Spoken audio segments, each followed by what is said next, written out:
Student good morning. Previous lecture में अपन ने student Bernoulli और कंटिन्यूटी इक्वेशन पर कुछ क्वेश्चंस किए थे। उन क्वेश्चन के बाद अपन आते हैं बर्नौली इक्वेशन का एप्लीकेशन कहाँ पर होता है वो अपन को देखना है। ठीक है स्टूडेंट, तो बर्नौली इक्वेशन का एप्लीकेशन कहाँ पर होता है उसके लिए अपन देखने वाले हैं। और आप लोग रेगुलर नोट्स बनाते चलें, ठीक है ना। खुद के मन से जो भी आपको समझ में आ रहा है, सर ने जो बताया है, कुछ चीज़ें ऐसी होती हैं स्टूडेंट जो सर बोर्ड पर नहीं लिख पाते हैं, तो आप अपनी हेल्प से कॉपी में ज़रूर लिखें उनको नोट्स बनाते टाइम, ठीक है ना। और साथ में आप लोग क्वेश्चन भी करते चलें, जो भी आपके पास बुक है, सीट है, उससे कोई प्रॉब्लम हो तो मुझे व्हाट्सएप पर सेंड करें। तो देखिए नेक्स्ट टॉपिक अपन का student application of Bernoulli equation या एप्लीकेशन ऑफ बर्नौली थ्योरम। तो इसका सबसे पहला जो एप्लीकेशन हो किसमें किया जाता है, एटोमाइजर में। अब ये एटोमाइजर क्या होता है, तो देखो सब लोग स्टूडेंट आप लोग बाल कटाने के लिए जो बाल कटाने वाले की दुकान होती है वहां पर तो गए नहीं, बॉयज भी गए हैं, गर्ल्स भी जाती होंगी, सब जाते हैं। तो आपने देखा होगा कि जैसे अपन दुकान पे जाते हैं, अपन बोलते हैं भैया बाल कटवाने, तो वो यदि खाली होता है तो क्या बोलता है कि आ जाओ चेयर पर बैठ जाओ। तो अपन चेयर पर बैठ जाते हैं, तो क्या करता है कि एक ऐसे एक वो लेके आता है, क्या होता है डब्बा सा, उसमें एक ऐसे स्प्रे टाइप में लगा रहता है। तो देखा हो तो आपने, वो आपके बालों को तुरंत फर फर कर ऐसे करता है, पानी देता है उनमें पहले। तो पानी आप यदि देखें तो वो जो पानी उससे बाहर निकल रहा है वो कैसे बूंदों की फॉर्म में निकल रहा है, ऐसे फैल के, ठीक है। तो वो जो होता है ना, उसी को अपन क्या बोलते हैं, एटोमाइजर बोलते हैं। तो मुझे एक बात बताओ, आपको ये बात क्लियर हुई या नहीं हुई कि एटोमाइजर क्या होता है? तो आप अपनी लैंग्वेज में एग्जाम्पल लिख लेना याद करने के लिए कि एटोमाइजर कौन होता है। वो बाल कटाने वाले की दुकान पर जो होता है ना, बालों को गीला करने के लिए, उसको अपन क्या बोलते हैं, एटोमाइजर। तो इस तरीके का वो एटोमाइजर होता है। वो काम कैसे करता है वो अपन को देखना है। वो बर्नौली थ्योरम पर कैसे वर्क कर रहा है स्टूडेंट, वो अपन को थोड़ा सा देखना है। तो देखो ये तो उसमें अपन का क्या है, ये डब्बा है जिसमें वो क्या होते हैं स्प्रे वाली मशीन लगी रहती है। तो ये तो डब्बा हो गया जिसमें अपन का लिक्विड या वाटर भरा हुआ है, और ये अपन ने स्प्रे वाली मशीन लगा दी, यहाँ से वो ऐसे करता है और इधर से ऐसे अपन का पानी निकलता है बूंदों की फॉर्म में, और अपन के बालों को क्या करता है, वो गीला करता है। तो देखो स्टूडेंट होता क्या है, दिक्कत क्या होती है कि ये वाली जो जगह होती है काम कैसे करता है, देखो अच्छे से देखो। जैसे अपन ऐसे जब इसको कर रहे हैं ना, तो हो क्या रहा है कि इस वाली जगह पर अपन प्रेशर को क्या एटमॉस्फेरिक प्रेशर से क्या कर रहे हैं, कम कर रहे हैं। क्या कर रहे हैं, इस वाली जगह पर प्रेशर को अपन एटमॉस्फेरिक प्रेशर से क्या कर रहे हैं, कम। ये वाला कौन सा प्रेशर है अपन का, एटमॉस्फेरिक प्रेशर है ये।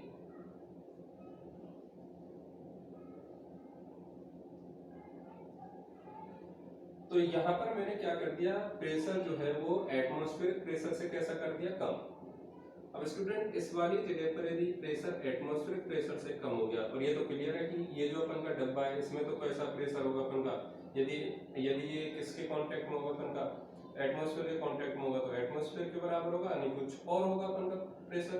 पर ये अपन को रखना है कि यहाँ पर जो अपन प्रेशर करते हैं, यहाँ पर जो प्रेशर क्रिएट करते हैं वो कैसा होता है अपन का, एटमॉस्फेरिक प्रेशर से कम। और इधर जो प्रेशर होता है, ये ओपनिंग जहाँ पर है, इस ओपनिंग के जस्ट बाहर तो प्रेशर कौन सा हो जाएगा अपन का, एटमॉस्फेरिक प्रेशर के इक्वल, ठीक है। अब देखो ऐसे करके अपन लिक्विड को क्या कर रहे हैं, ऊपर खींच रहे हैं, सक कर रहे हैं लिक्विड को ऊपर। तो लिक्विड जैसे यहाँ पर पहुंचेगा तो इस वाली जगह पर लिक्विड का प्रेशर कैसा होगा अपन का, एटमॉस्फेरिक प्रेशर से कम होगा, ठीक है। और यहाँ पर जो प्रेशर है वो कौन सा है, एटमॉस्फेरिक प्रेशर। अब बर्नौली इक्वेशन जो अपन लगाते हैं, P upon rho G plus A B square upon 2g plus A Z बराबर कांस्टेंट करके, तो यहाँ से मुझे एक बात पता लगती है कि ये दोनों पॉइंट जो हैं वो सेम हॉरिजॉन्टल लेवल पर है, तो इनके लिए जेड तो कैसा होगा अपन का, सेम, ठीक है।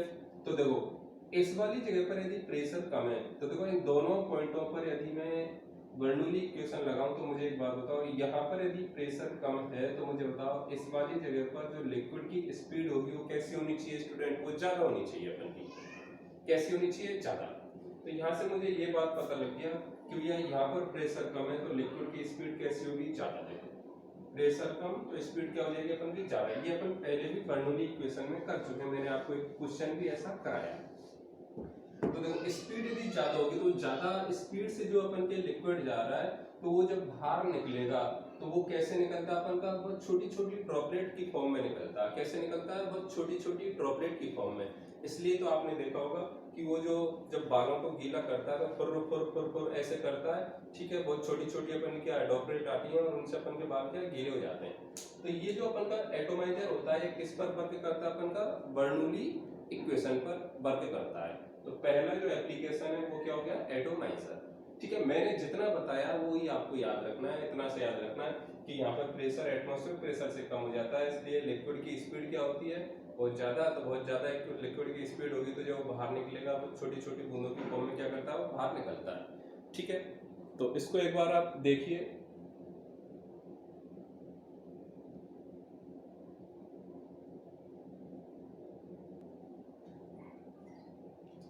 देखो नेक्स्ट एप्लीकेशन है स्टूडेंट इसका बर्नौली इक्वेशन का बेंचोरीमीटर में। किसमें, बेंचोरीमीटर में।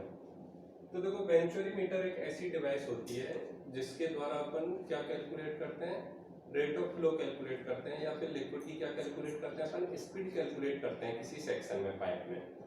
ठीक है, तो सेकंड जो एप्लीकेशन आता है किसमें आता है, बेंचोरीमीटर में। तो बेंचोरीमीटर क्या काम करता है, पाइप में लिक्विड जो फ्लो होता है उसकी स्पीड को कैलकुलेट करता है। ठीक है ना, किसी भी सेक्शन पर। तो माना कि मुझे यहाँ पर जो कैलकुलेट करना हो, क्या कैलकुलेट करना है, ये B1 कैलकुलेट करना है। क्या कैलकुलेट करना है, B1। बेंचोरीमीटर का काम क्या होता है, पाइप में जो लिक्विड फ्लो कर रहा है उसकी क्या कैलकुलेट करता है, स्पीड। ओके, तो सबसे पहले तो इसमें एक पॉइंट लिख लीजिए। देखो it is a device used for measuring the rate of flow. It is a device used for measuring the rate of flow of fluid flowing through pipe. ठीक है, देखो बेंचोरीमीटर जो होता है वो देखने में ऐसा होता है। ये आपको मैंने 2D में डायग्राम बनाया है। देखो 2D में जब मैं डायग्राम बना रहा हूँ स्टूडेंट, तो आपको जो ये मैंने ये क्या जोड़ी है, मैनोमीटर ट्यूब। देखो ये क्या अपन का, ये पाइप है, पाइप में मैंने मैनोमीटर ट्यूब जोड़ दी है। मैनोमीटर ट्यूब क्यों जोड़ी है, क्योंकि मुझे यहाँ से 1 और 2 पर क्या मिल जाएगा, प्रेशर मिल जाएगा, इसलिए मैंने कौन जोड़ा है, मैनोमीटर ट्यूब। ठीक है, मैनोमीटर मैंने आपको पढ़ाया हुआ है। मैनोमीटर क्या काम करता है, प्रेशर मेजर करने का काम करता है किसी पॉइंट पर। तो यहाँ पर मैंने एक मैनोमीटर जोड़ दिया क्योंकि पॉइंट 1 पर मुझे क्या कैलकुलेट करना है, प्रेशर, और पॉइंट 2 पर भी मुझे क्या कैलकुलेट करना है, प्रेशर। ठीक है, तो इस तरीके का जो अरेंजमेंट होता है वो होता है अपन का बेंचोरीमीटर।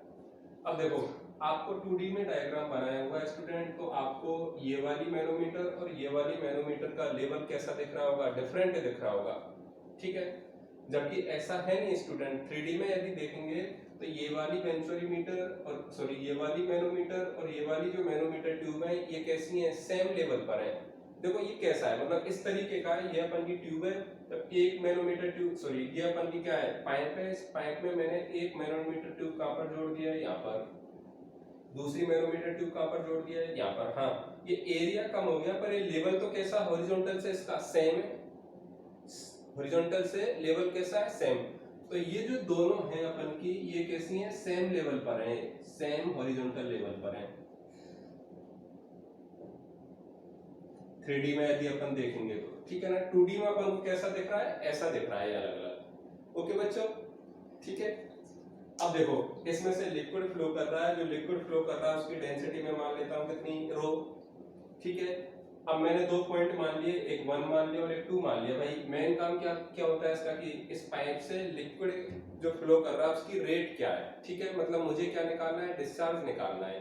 ठीक है, क्योंकि मुझे पाइप के इस वाले सेक्शन पर एरिया देके रखा है कितना, A1, और इस वाले सेक्शन पर एरिया देके रखा है कितना स्टूडेंट, A2। तो ये अपन का सेटअप हो गया। अब मुझे एक बात बताओ कि मुझे B1 और B2 की यदि वैल्यू निकालनी है तो मैं कैसे मेजर करूं। ठीक है, मुझे पता नहीं है कि B1 कितना है, B2 कितना है। ठीक है, पर मुझे क्या निकालना, माना कि B1 निकालना है। ये तो ऐसे ही मैंने क्या मानी हुई है B1 और B2 को। तो स्टूडेंट मुझे बताइए, पाइप फ्लो है, बहता हुआ लिक्विड है, तो इसमें सबसे पहले तो मैं क्या लगा सकता हूँ, कंटिन्यूटी इक्वेशन। तो सबसे पहले तो मैं इसमें क्या लगा रहा हूँ, कंटिन्यूटी इक्वेशन लगा रहा हूँ। तो a1 b1 बराबर कितना होगा अपन का, a2 b2। तो एक तो अपन की इक्वेशन ये वाली हो गई। दूसरी बात, स्टूडेंट मैनोमीटर यदि यूज कर रखा है तो बताओ पॉइंट 1 पर जो प्रेशर होगा वो कितना होगा। तो पॉइंट 1 पर जो प्रेशर होगा वो कितना होगा अपन का, देखो यहाँ पर तो कौन सा अपन का एटमॉस्फेरिक प्रेशर, और पॉइंट 1 पर जो प्रेशर है उसी प्रेशर के कारण ये जो मैनोमीटर ट्यूब में अपन का हेड आया है, मैनोमीटर ट्यूब में जो वाटर की लेंथ आई है वो उसी के कारण तो आई है, पॉइंट 1 पर जो प्रेशर है उसी के कारण। ठीक है, तो बताओ इस वाले पॉइंट पर जो प्रेशर होगा इस वाली लेंथ के कारण होगा, साथ में ये जो एटमॉस्फेरिक प्रेशर है ये पास्कल लॉ से क्या ट्रांसफर होके जा रहा है। तो फाइनली पॉइंट 1 पर जो प्रेशर है कितना हो गया, पी नॉट प्लस कितना, रो जी एच 1। ये बात आपको क्लियर हुई या नहीं हुई? भाई मैनोमीटर ट्यूब से अपन प्रेशर कैसे निकालते थे, जहां पर मुझे प्रेशर निकालना होता था उस वाली जगह पर मैं क्या मैनोमीटर ट्यूब को जोड़ देता था। ठीक है, किसमें, पाइप में। अब मैनोमीटर ट्यूब में प्रेशर के कारण लिक्विड अपन का क्या ऊपर की तरफ क्या फ्लो करता था, तो जब इक्विलिब्रियम की कंडीशन आ जाती थी तो अपन मैनोमीटर ट्यूब में क्या निकाल लेते थे स्टूडेंट, हेड। और वो हेड जो आता था उसी से अपन क्या कैलकुलेट करते थे, प्रेशर। तो प्रेशर कितना होता था, P बराबर रो जी एच। तो ये अपन ने निकाल लिया P1 की वैल्यू। ऐसे स्टूडेंट जब P2 की वैल्यू निकालूंगा तो वो भी कितनी आ रही है, P नॉट प्लस कितना, रो जी एच 2। ये अपन की P2 की वैल्यू आ रही है। ठीक है ना। अब देखो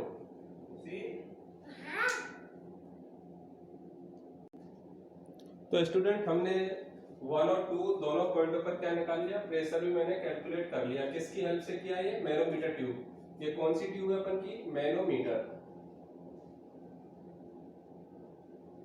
मैनोमीटर ट्यूब का कंसेप्ट आप लोग जानते हैं। तो ये मैंने प्रेशर कैलकुलेट कर लिया। ठीक है, अब फाइनली स्टूडेंट मैं स्पीड निकालने के लिए क्या कर रहा हूँ, 1 और 2 पर क्या लगा रहा हूँ, बर्नौली इक्वेशन। तो एट पॉइंट 1 एंड 2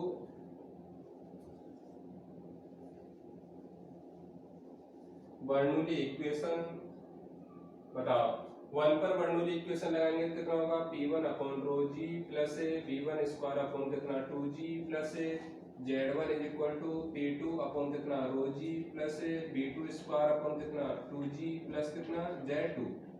अब मैंने क्या बोला स्टूडेंट कि यदि अपन इसको 3D में देखेंगे तो इस तरीके का पाइप है ये। ठीक है, ये यहाँ पर एरिया ज्यादा है, यहाँ पर एरिया क्या कम। यहाँ पर मैंने एक मैनोमीटर ट्यूब जोड़ दिया ऐसे, और इस वाली जगह पर मैंने क्या दूसरी मैनोमीटर ट्यूब जोड़ दी है। ठीक है, दोनों हॉरिजॉन्टल में कैसी हैं, सेम लेवल पर है। तो वहां से तो मैंने प्रेशर कैलकुलेट कर लिया।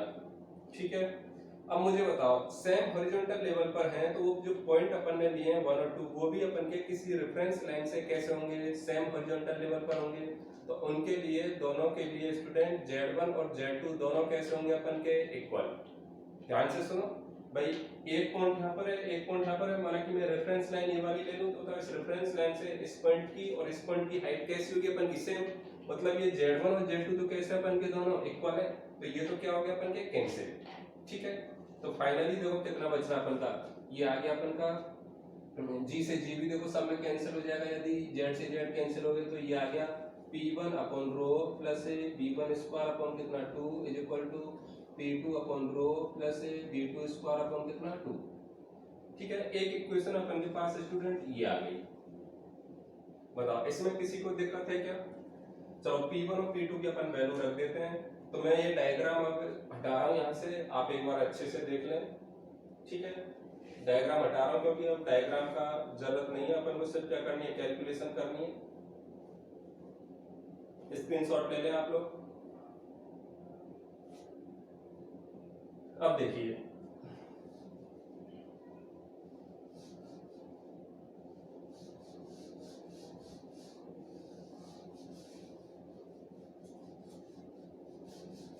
चलो P1 और P2 की आप लोग वैल्यू रखिए। ठीक है, बताओ P1 की वैल्यू कितनी है अपन की, P1 की वैल्यू हो गई अपन के पास P नॉट प्लस कितना रो जी एच 1 अपॉन कितना रो, और ये हो गया V1 square upon 2 is equal to P2 की वैल्यू भी कितनी हो गई, P not plus rho G H 2 upon कितना रो, और ये हो गया V2 स्क्वायर बाई 2। तो देखो पी नॉट अपन रो से P not upon rho cancel हो जाएगा, ठीक है ना। अब देखो मुझे तो किसकी वैल्यू निकालनी है, v1 की वैल्यू निकालनी है, तो मुझे किसको हटाना पड़ेगा यहाँ से, किसको एलिमिनेट करना पड़ेगा, v2 को एलिमिनेट करना पड़ेगा। तो इस वाली इक्वेशन से v2 की जो वैल्यू आ रही है कितनी आ रही है, a1 b1 अपॉन कितना a2। तो ये वाली वैल्यू मैं यहाँ पर पुट कर रहा हूँ। तो फाइनली बच कितना रहा है, देखो रो से रो कैंसिल हो जाएगा, तो ये तो हो गया gh1 plus b1 square by 2 is equal to gh2 plus, चलो b2 की वैल्यू रखो कितनी है, a1 square b1 square upon कितना a2 स्क्वायर बाई कितना 2। ये मैंने b2 की वैल्यू यहाँ पर रख दी। अब देखो अपन की इक्वेशन में b1 की वैल्यू यहाँ से मिलेगी या नहीं मिलेगी, तो देखो b1 को एक तरफ ले लो, तो ये जो मैंने लिया तो कितना आ रहा अपन का, ये आ रहा, देखो इसको माना कि मैं इधर लेके आ जाता हूँ, तो b1 स्क्वायर बाई 2 मैंने कॉमन ले लिया, तो बचेगा क्या 1 माइनस से कितना a1 स्क्वायर अपॉन कितना a2 square is equal to कितना हो जाएगा, इसको इधर लेके जा रहा हूँ, g कॉमन ले लिया, तो क्या h2 माइनस कितना h1। बताओ इसमें किसी को दिक्कत है क्या। चलो b1 की वैल्यू निकालनी है तो सिंपली निकाल दो b1 की वैल्यू। तो बताओ b1 कितना आ गया यहाँ से, b1 square is equal to आ गया अपन का, देखो कितना आया 2g इंटू कितना h2 माइनस h1 अपॉन ये कितना आ रहा है, देखो 1 माइनस a1 स्क्वायर अपॉन कितना a2 स्क्वायर का अंडर रूट करेंगे यदि, चलो अभी तो इतना ही आ रहा है, तो फाइनली b1 की वैल्यू आ गई under root 2gh2 minus h1 का under root upon under root 1 minus a1 square upon क्या है a2 स्क्वायर। बताओ b1 पता लग गया, तो स्टूडेंट b2 अपन निकाल सकते हैं क्या, निकाल सकते हैं, ठीक है। अच्छा मुझे यदि स्पीड पता लग गई तो रेट ऑफ फ्लो निकाल सकते हैं, नहीं निकाल सकते, निकल जाएगी भाई। रेट ऑफ फ्लो क्या होती है, डिस्चार्ज। स्पीड को अपन को किससे मल्टीप्लाई करना है, एरिया से मल्टीप्लाई करना है बस। तो ये कैलकुलेशन आपको समझ में आई या नहीं आई, बहुत सिंपल सी कैलकुलेशन है। एक बार कंटिन्यूटी इक्वेशन यूज करनी है और दूसरी बार क्या करनी है, बर्नौली इक्वेशन यूज करनी है। दोनों का यूज करके मुझे v1 की क्या निकालनी है, वैल्यू निकालनी है। अच्छा काफी बार ये फॉर्मूला आपको ऐसा भी लिखा मिलेगा, देखो v1 is equal to under root 2gh upon under root 1 minus a1 square upon क्या a2 स्क्वायर, जहाँ पे h को क्या बोलते हैं, h होता है अपन का height of difference of liquid in manometer tube. जो दोनों अपन ने मैनोमीटर ट्यूब ली थी उनमें लिक्विड की हाइट का जो डिफरेंस होता है उसको अपन क्या बोल रहे हैं, h। तो आप लोग इसको अच्छे से कर लें, ठीक है। और कोई दिक्कत हो तो मेरे से एक बार व्हाट्सएप पर कांटेक्ट करें या फिर वीडियो को पॉज कर करके खुद से समझ के करें इसको। बहुत बढ़िया कंसेप्ट है। तो एक तो बर्नौली इक्वेशन का एप्लीकेशन किसमें हो गया, एटोमाइजर में, और दूसरा बर्नौली इक्वेशन का एप्लीकेशन किसमें हो गया, बेंचोरीमीटर में। बेंचोरीमीटर का काम क्या होता है, स्पीड कैलकुलेट करने का। एटोमाइजर क्या करता है, जो लिक्विड बाहर निकल रहा है उसको ड्रॉपलेट की फॉर्म में क्या करता है, बाहर निकालता है, ठीक है ना। इसी सीरीज में अपन तीसरा और एप्लीकेशन देख रहे हैं। तीसरा एप्लीकेशन होता है बर्नौली इक्वेशन का पिटॉट ट्यूब में। किसमें, पिटॉट ट्यूब में।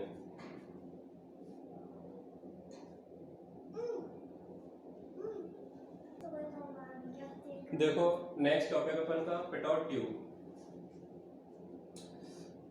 स्टूडेंट जिस तरीके से बेंचोरीमीटर का यूज अपन किस में करते हैं, लिक्विड फ्लो की स्पीड निकालने या फिर लिक्विड जो फ्लो हो रहा है उसकी डिस्चार्ज की रेट निकालने के लिए यूज करते हैं, ठीक है ना। इसी तरीके से स्टूडेंट पिटॉट ट्यूब भी एक ऐसा अपन की डिवाइस होती है जिससे अपन क्या निकालते हैं, या तो लिक्विड जो फ्लो कर रहा है वो, या फिर एयर फ्लो जो होती है उसकी अपन क्या फ्लो रेट निकालते हैं, ठीक है ना। मतलब पिटॉट ट्यूब और बेंचोरीमीटर का काम लगभग कैसा एक ही है। तो देखो it is used for calculate air flow rate. देखो इसका जो यूज किया जाता है जनरली किस में किया जाता है, ये एरोप्लेन में इसका यूज किया जाता है। एरोप्लेन में जो एरोप्लेन जब अपन का ऊपर उड़ता है तो अपन ये कैलकुलेट करते हैं कि एयर फ्लो रेट क्या है, उसकी जो वो होती है क्या ब्लेड के ऊपर से एयर फ्लो रेट क्या है, उस एयर फ्लो रेट को निकालने के लिए जिसका यूज करते हैं जनरली, किसका यूज करते हैं, पिटॉट ट्यूब, ठीक है। तो it is used for calculate air flow rate, ठीक है, या फिर जो लिक्विड फ्लो रेट होती है, लिक्विड फ्लो जो कर रहा है किसी पाइप में या किसी जगह पर, उसकी मुझे स्पीड यदि कैलकुलेट करनी है तो मैं किसका यूज कर सकता हूँ, इस पिटोट ट्यूब का। अब देखो ये अपन का सिस्टम सेटअप कैसा होता है, ये ट्यूब है माना कि ये, या फिर पाइप है, इस पाइप में कौन फ्लो कर रहा है, अपन का लिक्विड फ्लो कर रहा है।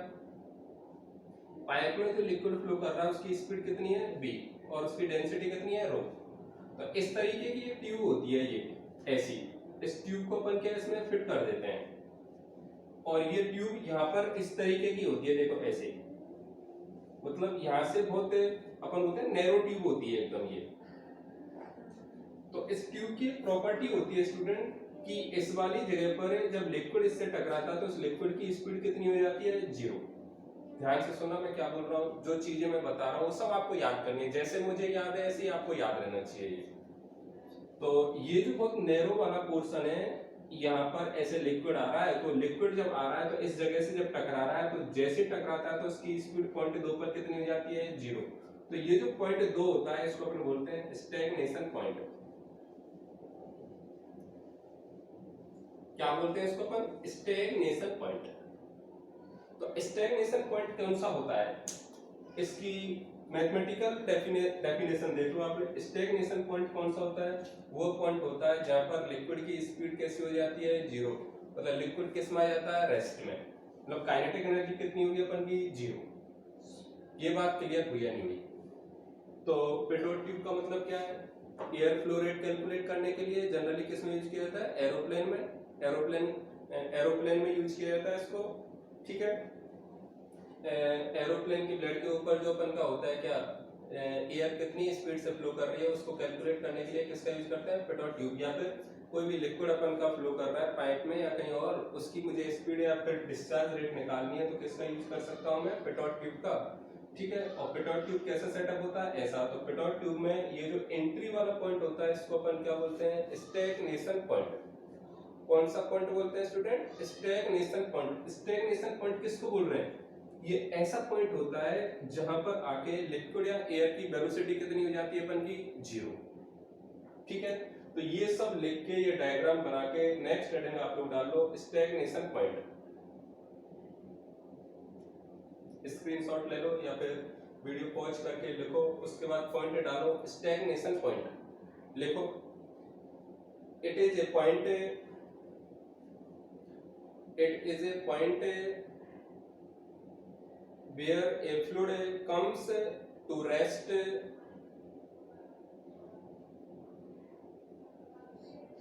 where a fluid comes to rest, it means at stagnation point the velocity, at stagnation point the velocity of fluid comes to 0। तो लिख लेना, point 2 is known as stagnation point।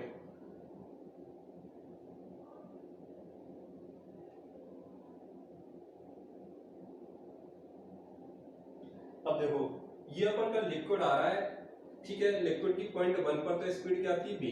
वो लिक्विड जैसे अपन का यहाँ पर पहुंचा तो स्पीड कितनी हो गई, 0। मतलब काइनेटिक एनर्जी यहाँ पर तो थी, बताओ यहाँ पर काइनेटिक एनर्जी कितनी हो गई, 0। तो जो काइनेटिक एनर्जी 0 हो रही है, वो काइनेटिक एनर्जी किस में चेंज हो रही है यहाँ पर, भाई एनर्जी का लॉस तो होता नहीं है, एक फॉर्म से दूसरी फॉर्म में क्या चेंज हो सकती है। तो इस वाली जगह पर जो काइनेटिक एनर्जी 0 हो गई वो किस में चेंज हो गई अपन की, प्रेशर एनर्जी में। तो काइनेटिक एनर्जी प्रेशर एनर्जी में जब चेंज हो जाती है तो इस प्रेशर एनर्जी के कारण इस ट्यूब में लिक्विड क्या कर रहा है, ऊपर की तरफ ऐसे फ्लो कर रहा है।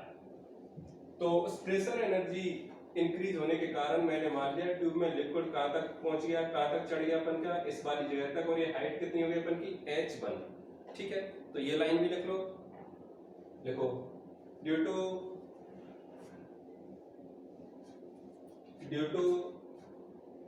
conversion of kinetic energy into pressure energy at point 2, due to conversion of kinetic energy into pressure energy at point 2, the liquid in tube rise up to height h1 as shown in fig।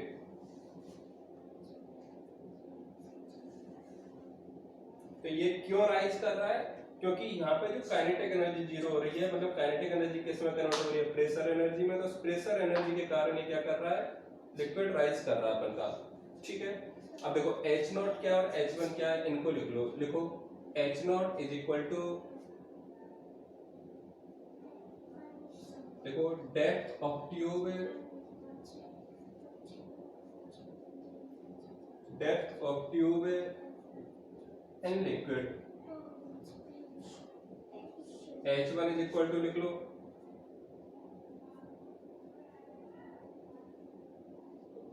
rise of liquid in tube above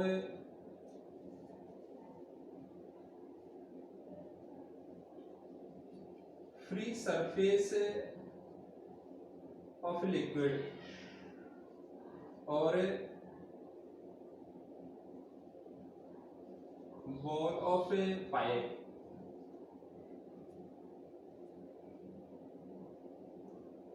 ठीक है, अब देखिए मुझे एक बात बताओ कि point one पर मुझे क्या पता है? प्रेशर पता है नहीं पता? पता है पॉइंट वन पर प्रेशर कितना हो जाएगा। देखो पॉइंट वन पर जो प्रेशर है इस वाले लिक्विड की हाइट के कारण होगा। ठीक है, कोई जरूरी नहीं है अपन का ये पाइप हो, ऐसे माना कि अपन का लिक्विड भरा हुआ है तालाब में और फ्लो कर रहा है, तो वहां पर भी अपन क्या कैलकुलेट करना चाहेंगे, फिर भी अपन क्या कैलकुलेट कर सकते हैं। तो पॉइंट वन पर जो अपन का पॉइंट वन पर जो प्रेशर होगा वो इस वाली लिक्विड की हाइट के कारण होगा। ठीक है, पॉइंट टू पर जो प्रेशर होगा, पॉइंट टू कहां पर है? Just inside a pitot tube. तो पॉइंट टू पर जो प्रेशर है वो किसके कारण होगा? देखो एक तो इस वाले लिक्विड की हाइट के कारण और एक इस वाले लिक्विड की हाइट के कारण। साथ में अपन का कौन लग रहा है? Atmospheric pressure.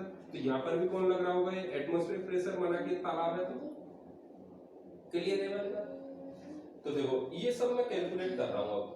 तो मुझे बताओ पॉइंट वन और टू पर यदि मैं बर्नौली इक्वेशन लगाऊं तो क्या होगा? देखो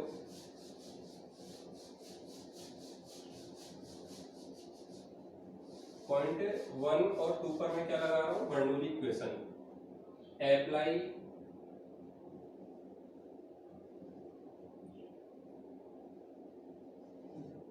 Bernoulli equation at point one and two. तो क्या होगा? P1 upon rho G plus V1 square upon कितना 2G प्लस कितना Z1 is equal to P2 upon rho G plus V2 square upon कितना 2G प्लस कितना Z2। अच्छा मुझे बताओ V2 की वैल्यू कितनी है? 0, क्योंकि ये कौन सा पॉइंट है अपन का? Stagnation point. ये पेटोट ट्यूब की प्रॉपर्टी होती है, अपन को याद रखनी है क्यों जीरो होती है। पेटोट ट्यूब में अपन ये पॉइंट ऐसा बनाते हैं कि जैसे इंटर कर रहा होता है तो अपन के लिक्विड की स्पीड कितनी हो जाती है? 0। तो इस पॉइंट को अपन क्या बोलते हैं? Stagnation point. ये अपन को याद रखना है। चलो P1 की वैल्यू निकालो तो देखो P1 कितना होगा अपन का? P1 इस वाले लिक्विड के कारण ही तो होगा। तो कितना P0 प्लस कितना रो जी H1। H1 की वैल्यू कितनी है? H0। और P2 की जो वैल्यू हो जाएगी वो कितनी है? P0 प्लस रो जी H0 प्लस रो जी H1। ठीक है भाई, वन पर तो केवल इस वाले लिक्विड के कारण है, टू पर इसके कारण भी है, इसके कारण भी है। तो ये सब वैल्यू मैं रख रहा हूं देखो। ठीक है, P1 की वैल्यू रखो कितनी है? P1 की हो गई P0 प्लस रो जी H0 अपॉन कितना रो जी प्लस B1 की वैल्यू कितनी है? पॉइंट वन पर लिक्विड की स्पीड कितनी है? B। तो B स्क्वायर अपॉन कितना है? 2G। देखो वन और टू सेम हॉरिजॉन्टल लेवल पर माने तो दोनों के लिए Z की वैल्यू कैसी होगी? सेम। तो Z तो क्या होगा? आपस में कैंसिल हो गया। P2 की वैल्यू देखो कितनी है? P0 प्लस रो जी H0 प्लस रो जी H1 अपॉन कितना रो जी। ठीक है, और B2 की वैल्यू कितनी है? 0। बताओ ये बर्नौली इक्वेशन मैंने लगाई है, इसमें किसी को दिक्कत है क्या? लगा लोगे? अब मैं नीचे वाला हटा रहा हूं, देखो ये देख लो सब लोग।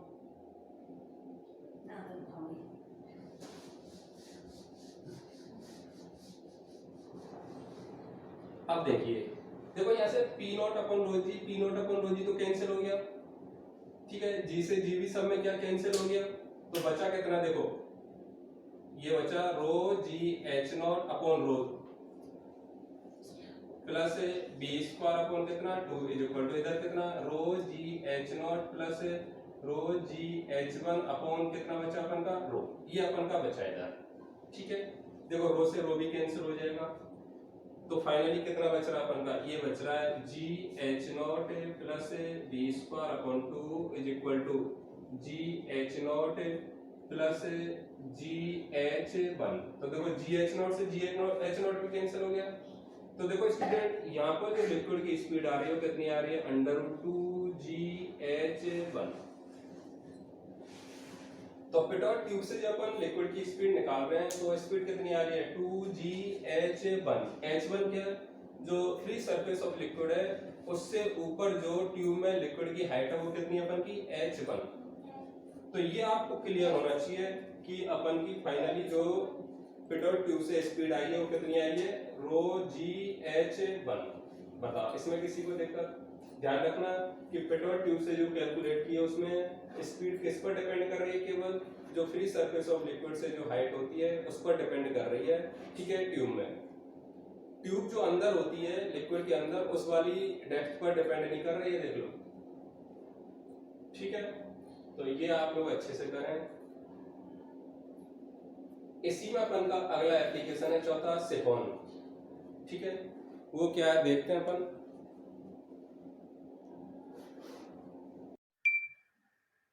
गुड मॉर्निंग बच्चों। स्टूडेंट अपन इसमें अभी तक पढ़ चुके हैं एप्लीकेशन ऑफ बर्नौली थ्योरम में। एक तो अपन ने पढ़ लिया कौन सा, बेंचोरीमीटर, दूसरा अपन ने पिटोट ट्यूब भी पढ़ लिया है, और एक जो अपन ने पढ़ लिया स्टूडेंट, एक कौन सा पढ़ लिया अपन ने, शुरुआत में जो अपन ने पढ़ा था वो कौन सा था अपन का, एटोमाइज़र, ठीक है। ये तीनों अपन ने पढ़ लिए। इसी सीरीज में अपन नेक्स्ट जो पढ़ने वाले हैं स्टूडेंट वो कौन सा अपन का, वो है अपन का साइफन, ठीक है। साइफन में भी अपन का किस तरीके से यूज होता है स्टूडेंट बर्नौली इक्वेशन का, वो मैं आपको बता रहा हूँ, ठीक है। साइफन को यदि मैं आपको देसी तरीके से बताऊं तो साइफन जो होता है स्टूडेंट, आपने घरों में भी किया होगा कि घरों में अपन टंकी में से जब पानी निकालते हैं, काफ़ी बार आपने देखा होगा कि घर वाले क्या करते हैं कि नली डालते हैं, या फिर आपने भी किया होगा कि अपन टंकी में नली डाल देते हैं, ठीक है। एक एंड को किस में डाल देते हैं अपन, टंकी में, और दूसरे एंड को अपन क्या बाहर की तरफ रखते हैं और उसमें से क्या है अपन पानी को सक करते हैं, ठीक है। तो एक बार अपन सक करके क्या उसको छोड़ देते हैं, तो अपन ने देखा है कि काफ़ी बार उसमें से क्या सक करने के बाद पानी कंटिन्यूस आता है, ऐसा लगता है जाने मोटर चल रही है, पर रियल में मोटर चल रही है क्या, नहीं। तो वो जो होता है ना उसी को अपन क्या बोल रहे हैं, साइफन, ठीक है। देखा है ना आपने, नहाते हैं तो अपन क्या करते हैं कि यार कौन मग्गा से बार बार में पानी निकालेगा, नली डालो और सक करके एक साथ निकाल लो, तो वो अपन करते हैं, ठीक है। तो वो जो प्रोसेस होता है उसको अपन क्या बोलते हैं, साइफन। आप लोग करके देखना एक बार उसको, नली को डाल देना किसमें, ड्रम जो भी टंकी है अपन की उसमें, और दूसरे एंड से क्या आप लोग पानी, मुंह से पानी को क्या सक करके छोड़ना, तो आपको पता लगेगा कि कंटिन्यूसली पानी आना क्या शुरू हो जाएगा, ठीक है। ऐसा लगेगा कि यानी मोटर चल रही है, पर रियल में ऐसा है नहीं। तो ये आपने प्रैक्टिकल सबने किया होगा, तो उसको अपन बोल रहे हैं क्या, साइफन। अब देखो मैंने क्या किया, एक टंकी मैंने बना दी है, ठीक है, और टंकी में मैंने क्या ये नली भी डाल दी है, टंकी में मैंने क्या वाटर भर के रखा है, टंकी का जो क्रॉस सेक्शन एरिया है स्टूडेंट वो कितना अपन का ए, और नली में से जो अपन का पानी आ रहा है तो उस नली का जो क्रॉस सेक्शन एरिया वो कितना अपन का स्मॉल ए, और capital A is greater than क्या माना मैंने, स्मॉल ए।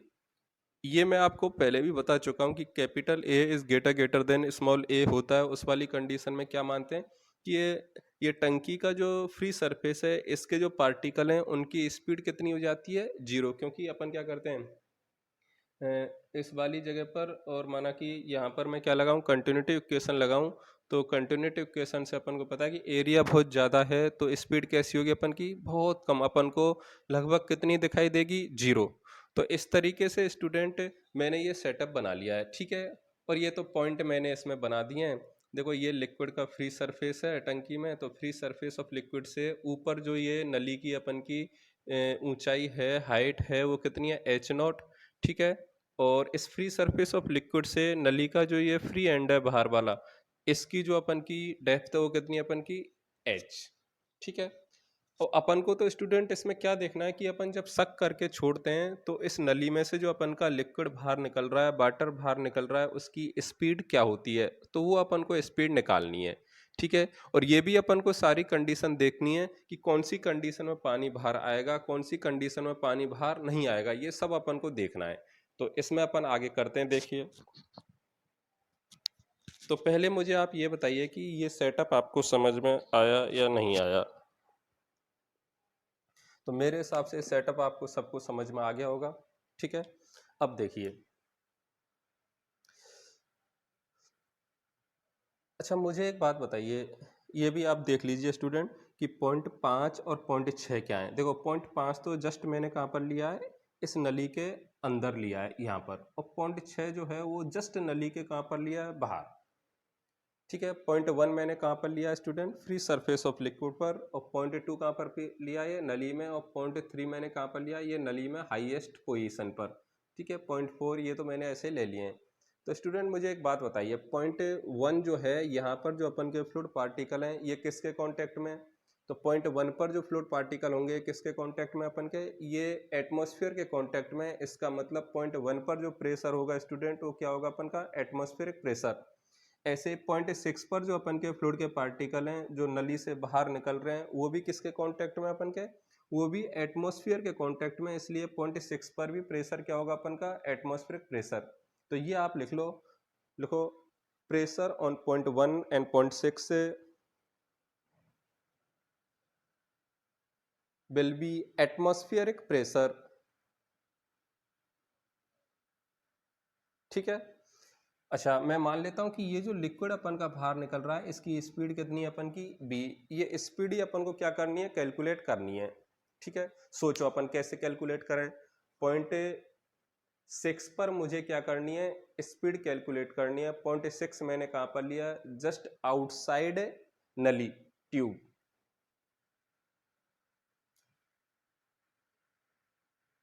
तो देखो ये तो मुझे पता है कि 1 और 6 पर प्रेशर तो अपन को पता लग गया, ठीक है।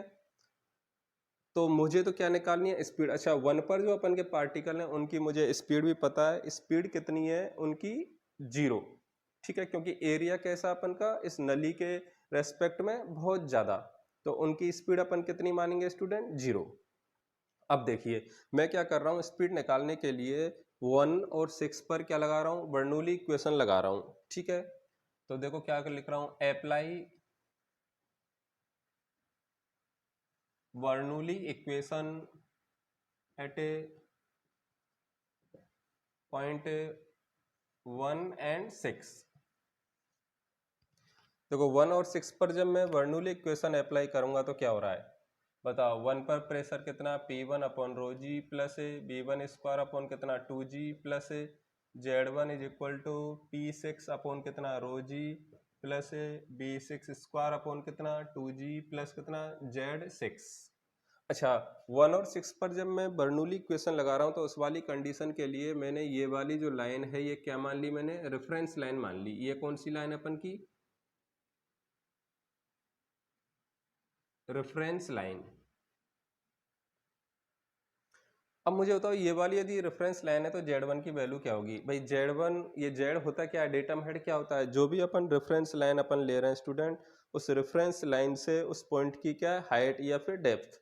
तो Z1 की वैल्यू तो कितनी हो जाएगी स्टूडेंट, 0, ठीक है। अच्छा Z6 की वैल्यू यदि देखो तो पॉइंट 6 की जो है अपन को डेप्थ दे के रखी है कितनी, h। अच्छा P1 और P6 दोनों कैसे हैं, इक्वल, और वो किसके इक्वल हैं, P के इक्वल, ठीक है ना। चलो अच्छा P1 और P6 यदि दोनों इक्वल हैं तो ये दोनों आपस में क्या होंगे, कैंसिल हो जाएंगे। अच्छा B1 की वैल्यू कितनी है अपन की, 0 लगभग, क्योंकि एरिया कैसा अपन का, इस टंकी का, इस टैंक का एरिया कैसा अपन का, बहुत ज्यादा, इसलिए B1 कितना होगा अपन का, 0। तो ये भी 0 हो गया, और Z1 भी कितना हो गया अपन का, 0, ठीक है। तो फाइनली जो अपन को बच रहा है वो बच क्या रहा है, देखो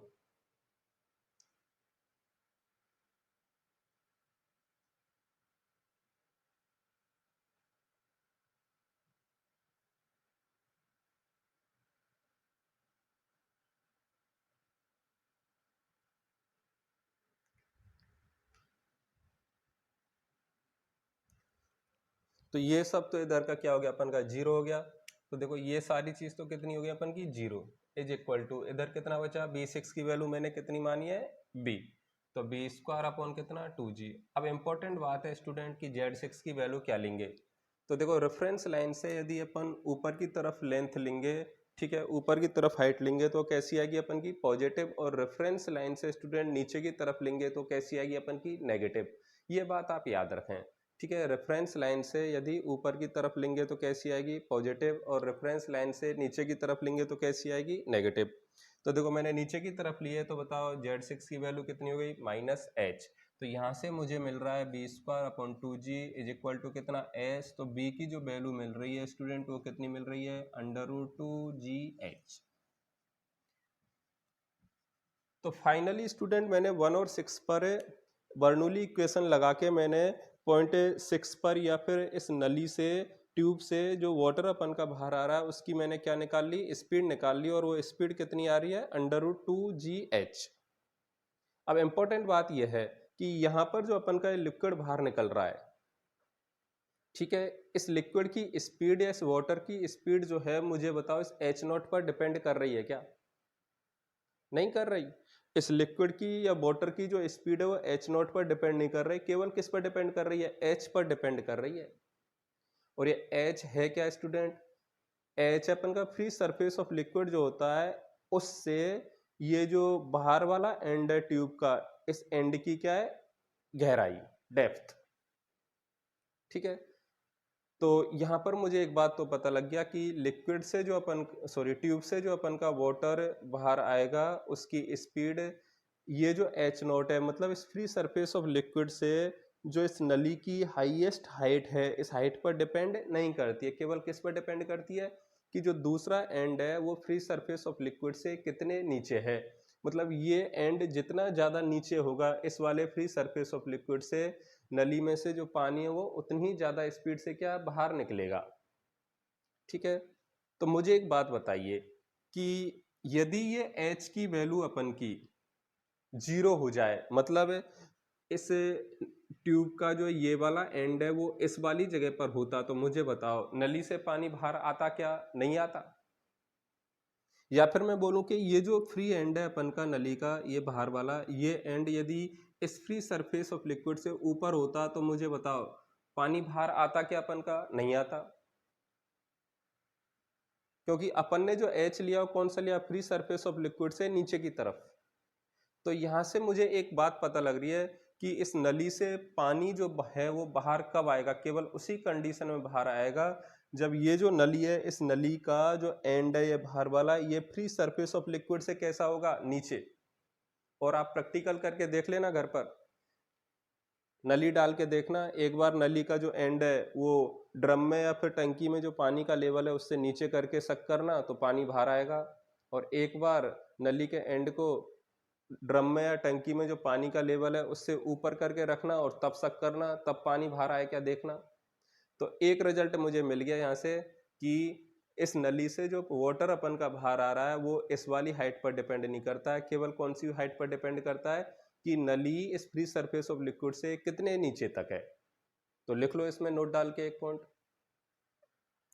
लिखो, speed of liquid does not depend on height h0, it is only depends on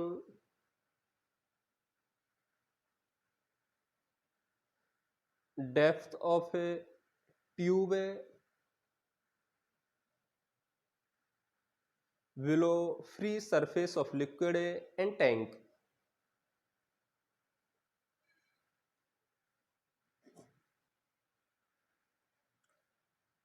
अब देखिए इधर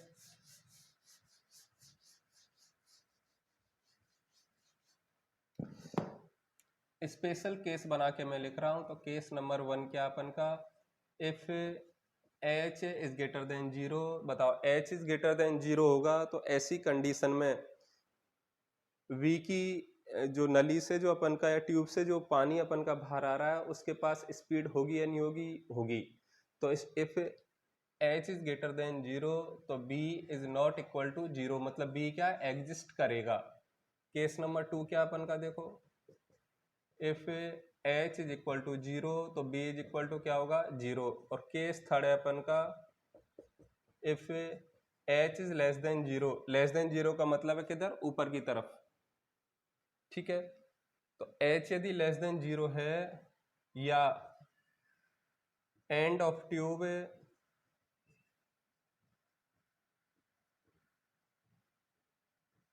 above free surface of liquid,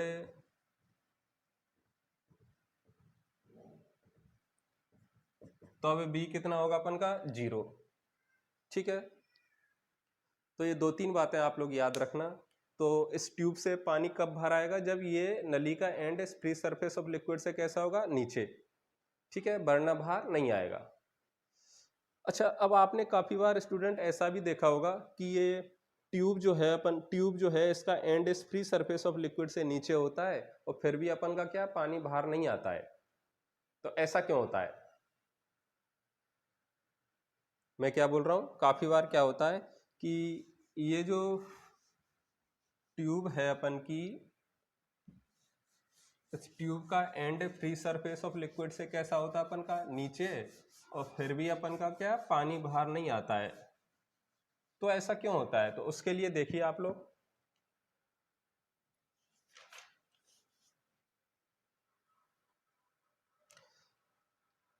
काफी बार क्या होता है, ये ट्यूब का जो एंड है ये फ्री सरफेस ऑफ लिक्विड से नीचे है और फिर भी अपन का पानी बाहर नहीं आ रहा है। तो वो क्यों नहीं आता है, तो उसके लिए देखिए, मुझे बताओ 1 और 3, अच्छा 3 पर प्रेशर कितना होगा अपन का, एटमॉस्फेयर प्रेशर के इक्वल तो होगा नहीं, कुछ अलग होगा। मैं मान लेता हूँ 0.3 पर जो प्रेशर होगा कितना अपन का P3, ठीक है। अच्छा मुझे बताओ, ये नली का क्रॉस सेक्शन एरिया सेम है, तो बताओ यहाँ पर जितना बी होगा उतना ही बी कहाँ पर होगा, यहाँ पर होगा। तो बी तो कैसा होगा अपन का, सेम होगा सब जगह, ठीक है। तो मैं कहाँ कहाँ पे अप्लाई कर रहा हूँ, देखो 1 और 3 पे मैं क्या बर्नौली इक्वेशन लगा रहा हूँ। तो 1 पर क्या होगा अपन का P not upon rho G, B की वैल्यू तो कितनी हो गई 0, और रेफरेंस लाइन मैंने यही मानी है। तो बताओ रेफरेंस लाइन यदि ये मानी है तो जेड की वैल्यू भी कितनी हो गई 0।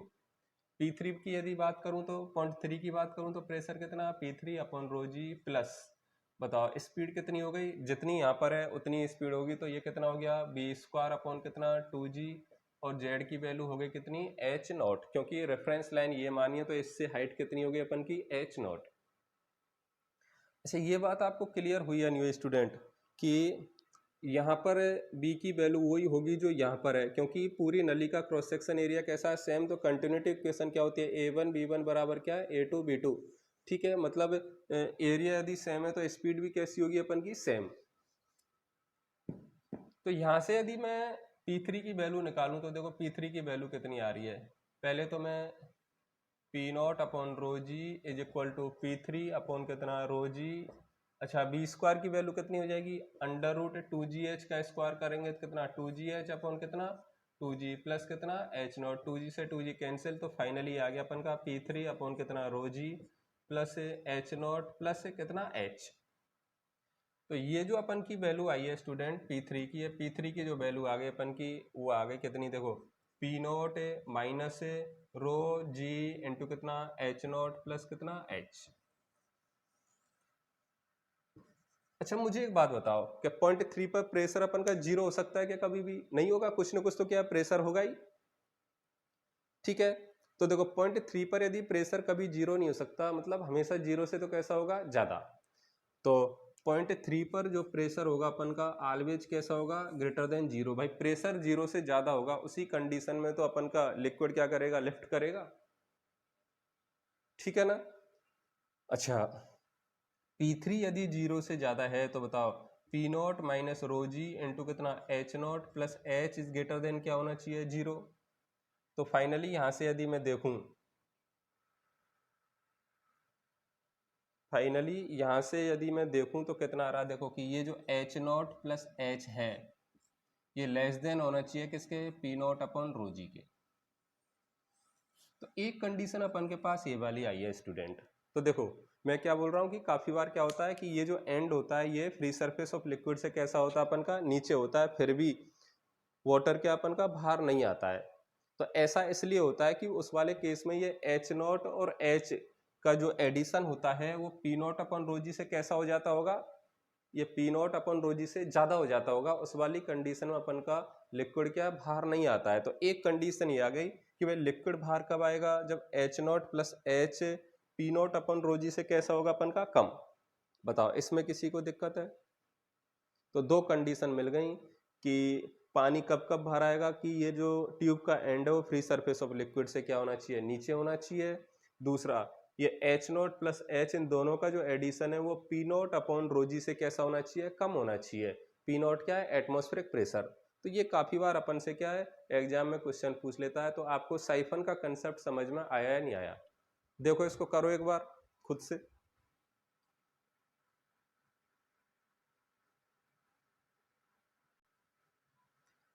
देखो एप्लीकेशन ऑफ बर्नौली इक्वेशन में अपन का लास्ट टॉपिक है ये वाला, मैग्नस इफेक्ट।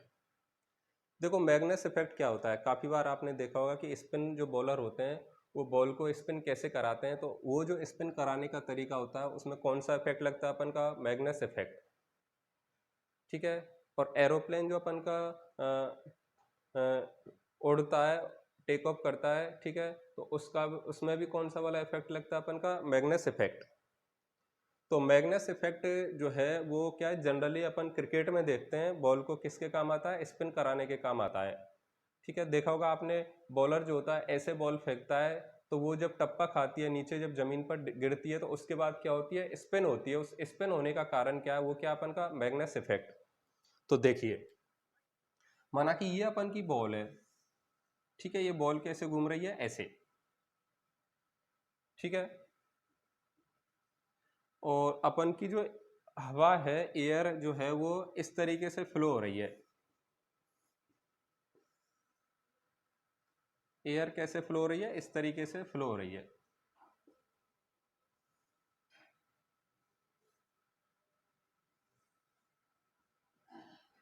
ठीक है, इस तरीके से अपन की क्या एयर फ्लो हो रही है। तो देखो ये स्पिन कैसे करेगी, ये क्या एयर फ्लो, और बॉल ऐसे क्या मैंने फेंकी है और वो क्या कर रही है, ऐसे रोटेट कर रही है। एयर की कुछ स्पीड होगी, बॉल यदि ऐसे रोटेट कर रही है तो उसकी भी क्या एंगुलर स्पीड होगी। एंगुलर स्पीड होगी तो अपन क्या है लीनियर स्पीड भी अपन निकाल सकते हैं, बी बराबर ओमेगा आर से।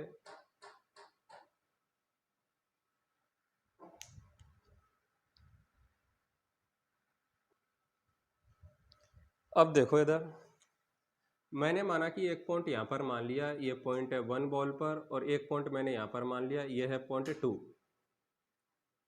अब पॉइंट वन पर जो नेट स्पीड है अपन की वो मैंने मान ली कितनी, v1, और पॉइंट टू पर जो नेट स्पीड है वो मैंने मान ली कितनी, v2। बॉल कैसे रोटेट कर रही है, इस तरीके से। अब स्टूडेंट मुझे कोई बता सकता है कि पॉइंट वन पर जो स्पीड है वो और पॉइंट टू पर जो स्पीड है उन दोनों में रिलेशन क्या होगा, इनमें से ज़्यादा कौन सी होगी, कम कौन सी होगी। तो इधर देखिए ये जो अपन का ऊपर वाला पॉइंट है, इस वाले पॉइंट को मुझे बताओ रोटेट कराने के लिए ये एयर हेल्प कर रही है या फिर इसका विरोध कर रही है या इसका अपोज कर रही है। देखो ये वाला पॉइंट है, इस बॉल की खुद की स्पीड के कारण भी किधर जा रहा है, इधर, और एयर की स्पीड भी किधर, इधर। तो मुझे बताओ एयर क्या करेगी, इसको हेल्प करेगी। भाई बॉल यदि रोटेट कर रही है वैक्यूम में तो मैं मान लेता हूँ कि भैया बॉल के हर एक पार्टिकल की स्पीड कैसी होगी, सेम। पर इस तरीके से जब रोटेट कर रही है, बहुत माइन्यूट तरीका से जब ऑब्जर्व करेंगे स्टूडेंट अपन, तो मुझे पता है कि इस ऊपर वाले पार्टिकल को एयर क्या करेगी, अपन की हेल्प करेगी। और नीचे वाले पार्टिकल को देखो, नीचे वाला पार्टिकल खुद से तो कैसे रोटेट कर रहा है, ऐसे, और एयर किधर जा रही है, इधर। तो बताओ ये क्या करेगा, अपोज करेगा। तो यहां से मुझे एक बात समझ में आ रही है कि v1 इज ग्रेटर देन क्या अपन का, v2। ये बात आपको क्लियर हुई या नहीं हुई? अब v1 is greater then v2 है तो बर्नौली इक्वेशन से मुझे पता है कि जहां पर स्पीड ज्यादा होती है उस वाली जगह पर प्रेशर कैसा होता है अपन का, कम। ठीक है, तो फ्रॉम बर्नौली इक्वेशन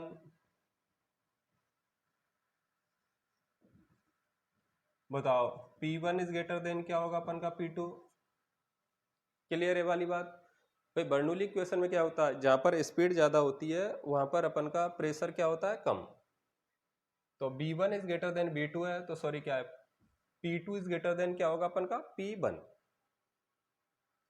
अब मुझे एक बात बताओ, P2 is greater then P1 है, तो इस प्रेशर डिफरेंस के कारण, भाई दोनों पॉइंटों पर क्या हो गया, प्रेशर डिफरेंस हो गया, तो इस प्रेशर डिफरेंस के कारण इस वाली बॉल पर कोई नेट फोर्स लगेगा या नहीं लगेगा। तो इस प्रेशर डिफरेंस के कारण जो नेट फोर्स लग रहा है वो किधर लगेगा, जिधर प्रेशर P2 की डायरेक्शन है, क्योंकि P2 क्या अपन का ज्यादा, तो P2 किधर लग रहा है, ऐसे, और P1 कैसे लग रहा है, एयर के कारण ऐसे। तो जो नेट फोर्स लगेगा वो किधर लगेगा, अपवर्ड डायरेक्शन में लगेगा। तो नेट फोर्स जब अपवर्ड डायरेक्शन में लग रहा है तो उस नेट फोर्स के कारण ये बॉल क्या करती है, अपन की स्पिन करती है। जैसे अपन ने ऐसे फेंका, ठीक है, तो नेट फोर्स किधर लगेगा उस पर, ऊपर की तरफ। तो जैसे टप्पा खाती है तो इधर वो क्या करेगी, स्पिन करेगी, घूम जाएगी। तो ये कंसेप्ट क्या होता है अपन का, ये थोड़ा थोड़ा आपको समझ में आया या नहीं आया, बस इतना ही पूछता है इसमें कि भाई मैग्नस इफेक्ट कौन से वाले प्रिंसिपल पर बेस्ड है, तो बर्नौली प्रिंसिपल पर बेस्ड है ये।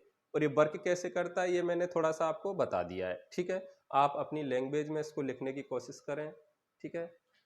और ये अपन का बर्नौली इक्वेशन कंप्लीट हो गया है। नेक्स्ट अपन चैप्टर पढ़ेंगे सरफेस टेंशन। Thank you.